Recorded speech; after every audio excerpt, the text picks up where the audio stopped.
Ok, dernière chose, tu nous en parlais tout à l'heure. Est-ce qu'il y a justement des combinaisons qui seraient intéressantes, hein? Tu nous parlais du magnésium ou d'autres choses qu'on pourrait adjoindre à ça.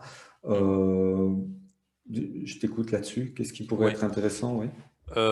Alors, j'avais parlé de certains autres composants qu'on ne pourrait pas Mhm. mettre avec ces composants-là. Donc, on a par exemple le magnésium. Oui. Alors, le magnésium, on en a besoin à une certaine quantité. Et donc, Mhm.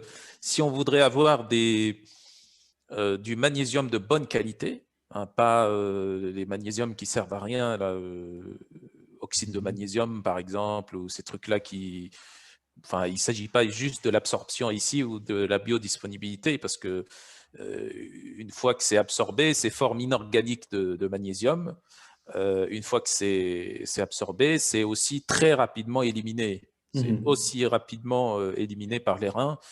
Le rein est un organe extrêmement spécialisé dans l'élimination de tout ce qui est électrolyte. Et donc, il suffit juste de perturber très légèrement le taux de magnésium au niveau sanguin. Je parle le taux électrolytique, donc magnésium Mhm. ionique au niveau sanguin. Et hop, le rein va éliminer une bonne partie. Et donc, c'est du magnésium sous une forme organique qu'on a mis Mhm. ici. Et donc le fait, enfin qu'on a mis, Oui. qu'on utilise dans Il faudrait les prendre, autres oui, oui. produits, donc soit bisphénate Mhm. ou malate de magnésium ou citrate aussi, etc. Donc, ce magnésium-là nécessite une certaine quantité, en fait, Mhm. par rapport à la thyroïde et par rapport au reste, mais ça nécessite une certaine quantité qu'on ne peut pas mettre dans un seul et même produit avec le reste. Donc, l'une des combinaisons les plus intéressantes, c'est le magnésium. Le magnésium est le principal cofacteur dans la production de TSH. Mhm. Il y a la vitamine D aussi. Bon, la vitamine D également, bon, c'est une vitamine liposoluble. Donc ça diffère un peu de certains autres composants dont on avait parlé. Mhm. La vitamine D est un cofacteur aussi dans la conversion de la T4 en T3. Donc à côté du manganèse, à côté du sélénium notamment. Mhm. Euh, on peut avoir aussi les oméga 3 et la vitamine A pour la signalisation cellulaire.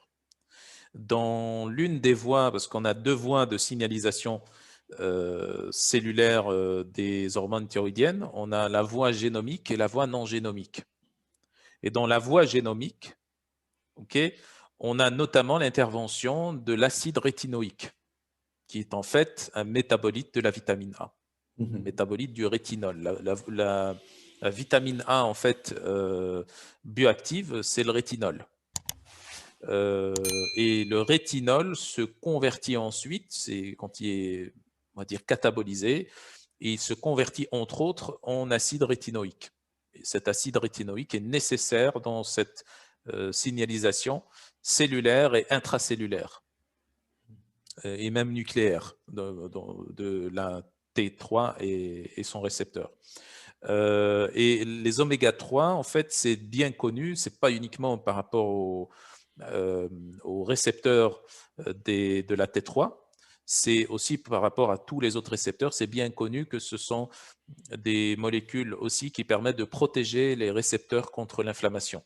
Mhm. Parce que les récepteurs, en général, ce qui va faire qu'ils soient en nombre restreint ou qu'ils soient détruits, c'est l'inflammation et le stress métabolique en général. Donc la vitamine A cette fonction aussi, mais principalement donc cette signalisation à travers la voie génomique, donc à travers l'acide rétinoïque. Donc les oméga 3 aussi permettent une meilleure signalisation, d'améliorer la signalisation des récepteurs au niveau des cellules.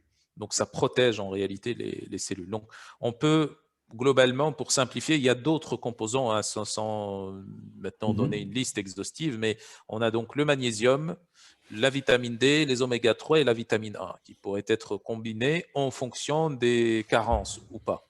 Si on a des carences en vitamine D, magnésium, vitamine A, il faudrait bien supplémenter en ces vitamines A et il faudrait tenir en compte qu'ils sont directement en rapport avec avec le fonctionnement des hormones thyroïdiennes. La vitamine D, par exemple, pourrait produire une baisse de la T3. Et malgré que la T4 est normale, la T3 pourrait être basse. Ça indique, donc c'est le fameux ratio T4-T3, ça indique que on aurait à ce moment-là un problème dans la conversion de la T4 en T3. La vitamine A et les oméga 3 notamment, lorsqu'ils sont déficitaires, en fait, ça n'induit pas forcément une baisse des hormones thyroïdiennes au niveau des marqueurs, mais ça donne aussi les signes cliniques d'une hypothyroïdie. C'est-à-dire, en gros, chez un patient qui a les signes cliniques d'une hypothyroïdie, mais en même temps une biologie normale, un bilan thyroïdien normal, là, ça indique qu'il se passe quelque chose au niveau des récepteurs à la T3. Donc, oméga 3, vitamine A. Et puis, le magnésium, le magnésium, il influence les taux de TSH et par conséquent, donc, tous les autres marqueurs thyroïdiens également. Donc, ça, ce sont les combinaisons, selon moi, les plus intéressantes.